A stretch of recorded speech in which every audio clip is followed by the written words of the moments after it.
다 같이 사도신경 하심으로 신앙 고백 드리겠습니다. 나는 전능하신 아버지 하나님 천지의 창조주를 믿습니다. 나는 그의 유일하신 아들 우리 주 예수 그리스도를 믿습니다. 그는 성령으로 잉태되어 동정녀 마리아에게서 나시고 본디오 빌라도에게 고난을 받아 십자가에서 못 박혀 죽으시고 장사된 지 사흘 만에 죽은 자 가운데서 다시 살아나셨으며 하늘에 오르시어 전능하신 아버지 하나님 우편에 앉아 계시다가 거기로부터 살아있는 자와 죽은 자를 심판하러 오십니다. 나는 성령을 믿으며 거룩한 공교회와 성도의 교제와 죄를 용서받는 것과 몸의 부활과 영생을 믿습니다. 아멘. 찬송가 68장 찬송 부르시겠습니다. 찬송가 68장입니다. 오 하나님 우리의 창조주시니 내 주님께 귀한 것 드립니다. 내 주께만 엎드려 경배드리며 내 주의 이름 높이 찬양하네. 오 하나님 우리의 대주제시여 큰 풍랑이 일 때도 도우셨네. 죽음에서 우리를 구하셨으니 내 주의 이름 높이 찬양하네. 주 하나님 이름을 함께 높이며 대주제께 영광을 돌리오리. 그 능력이 우리를 지켜주시니 주 하나님을 높이 찬양하네. 아멘. 오늘 함께 나눌 말씀 구약성경 여호수아서 1장 1절로 9절까지 말씀입니다. 제가 가진 성경으로 구약성경 320페이지입니다. 여호수아서 1장 1절부터 9절까지의 말씀 한마음으로 합독하겠습니다. 여호와의 종 모세가 죽은 후에 여호와께서 모세의 수종자 눈의 아들 여호수아에게 말씀하여 이르시되 내 종 모세가 죽었으니 이제 너는 이 모든 백성과 더불어 일어나 이 요단을 건너 내가 그들 곧 이스라엘 자손에게 주는 그 땅으로 가라. 내가 모세에게 말한 바와 같이 너희 발바닥으로 밟는 곳은 모두 내가 너희에게 주었노니 곧 광야와 이 레바논에서부터 큰 강 곧 유브라데 강까지 해촉 속의 온 땅과 또 해지는 쪽 대해까지 너희의 영토가 되리라. 내 평생에 너를 능히 대적할 자가 없으리니 내가 모세와 함께 있었던 것 같이 너와 함께 있을 것임이니라. 내가 너를 떠나지 아니하며 버리지 아니하리니 강하고 담대하라. 너는 내가 그들의 조상에게 맹세하여 그들에게 주리라 한 땅을 이 백성에게 차지하게 하리라. 오직 강하고 극히 담대하여 나의 종 모세가 내게 명령한 그 율법을 다 지켜 행하고 우로나 좌로나 치우치지 말라. 그리하면 어디로 가든지 형통하리니 이 율법책을 내 입에서 떠나지 말게 하며 주야로 그것을 묵상하여 그 안에 기록된 대로 다 지켜 행하라. 그리하면 내 길이 평탄하게 될 것이며 내가 형통하리라. 내가 내게 명령한 것이 아니냐. 강하고 담대하라. 두려워하지 말며 놀라지 말라. 내가 어디로 가든지 내 하나님 여호와가 너와 함께 하느니라 하시니라. 아멘. 오늘부터 우리 3일 동안 우리 여호수아서 1장 1절부터 9절까지 말씀을 통해서 도전하는 믿음에 대해서 말씀의 은혜를 나누고자 합니다. 여호수아서는요, 모세의 뒤를 이어서 이스라엘 백성의 지도자가 여호수아가 되었습니다. 그래서 이 모세 이후에 새로운 지도자로 세워진 여호수아를 중심으로 쓰여진 책이 바로 오늘 본문의 여호수아서가 되겠습니다. 이스라엘 백성이요 가나안 땅을 정복하고요 또 그 땅에 정착하기까지의 과정이 여호수아서에 담겨져 있습니다. 그래서 우리가 구약 성경 전체 중에 여호수아를 분류할 때는 역사서다라고 분류를 하죠. 출애굽이라는 큰 주제 아래에서 진행되어 오던 하나님의 역사가 이제는 가나안 땅의 정복이라는 새로운 단계로, 지금까지와는 또 새로운 단계로 접어들고 있음을 알려주는 책이 여호수아가 되겠습니다. 이스라엘 백성이 가나안 땅을 차지한다라는 것은요 아브라함에게 이미 하셨던 약속입니다. 창세기 12장과 15장 말씀을 보시면 아브라함이 이미 이 가나안 땅을 차지할 것에 대한 약속을 하나님께로부터 이미 받았습니다. 자, 따라서 여호수아서는 하나님께서 아브라함과 맺으셨던 이 약속을 성취하시는 책이다라고 이해하시면 됩니다. 또한 가나안 땅을 정복하고요 정착한 이스라엘 백성이 그동안은 노예 생활, 출애굽, 애굽에서 노예 생활했죠. 혹은 유목 생활 하던 것에서 벗어나서 이제는 농경 생활이 바탕이 된 정착된 생활을 시작하게 되었으므로 이 여호수아서를 새로운 시작의 책이다라고도 할 수 있습니다. 자, 그러므로 여호수아서는 한마디로 아브라함 한 명을 부르시면서 그를 통해서 가정을 이루시고 족속을 이루시고 민족을 이루셔서 이제 하나의 국가로의 기틀을 잡기 이전에 이스라엘의 역사와 그 이후에 이제 나라가 세워진 이후의 역사를 이어주는 교량 역할을 여호수아서가 하고 있다라는 사실을 기억하시기를 바랍니다.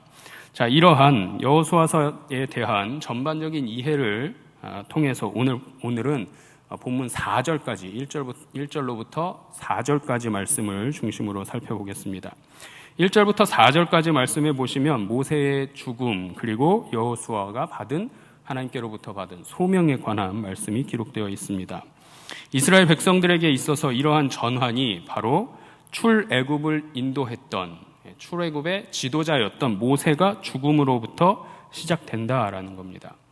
출애굽의 역사를 생각한다면 모세는 이전에도 없었고 이후에도 없을 만큼 아주 중요한 지도자의 위치에 있었습니다. 그만큼 또 존경받고 칭송받던 인물이었죠. 자, 그런 지도자의 죽음이 이스라엘 백성들에게는 어떻게 다가왔느냐면 큰 위기다. 이제는 우리는 어떻게 살아야 하는가? 이러한 문제점으로 봉착하게 되었다라는 겁니다. 자, 그런 시기에 하나님께서 여호수아를 택하십니다. 그리고 지금까지 민족의 지도자였던 모세의 뒤를 이을 것을 하나님은 여호수아에게 명령하시죠. 하나님께서는요 이전에도 모세에게 명령하셨던 것처럼 이제 여호수아에게도 내가 너와 함께 하리라 하는 말씀의 약속을 주시면서 여호수아에게 용기를 가질 것을, 용기를 북돋아 주시는 것을 성경을 통해서 우리가 살펴볼 수 있습니다. 자, 그리고 나서 이제 가나안 정복이라는 대업을 앞둔 여호수아에게 지도자로서 지켜야 할 태도에 대한 권면의 말씀을 오늘 본문이 들려주고 있는 것입니다. 좀 더 자세히 살펴보겠습니다. 본문 2절 말씀 다시 한번 읽어보겠습니다.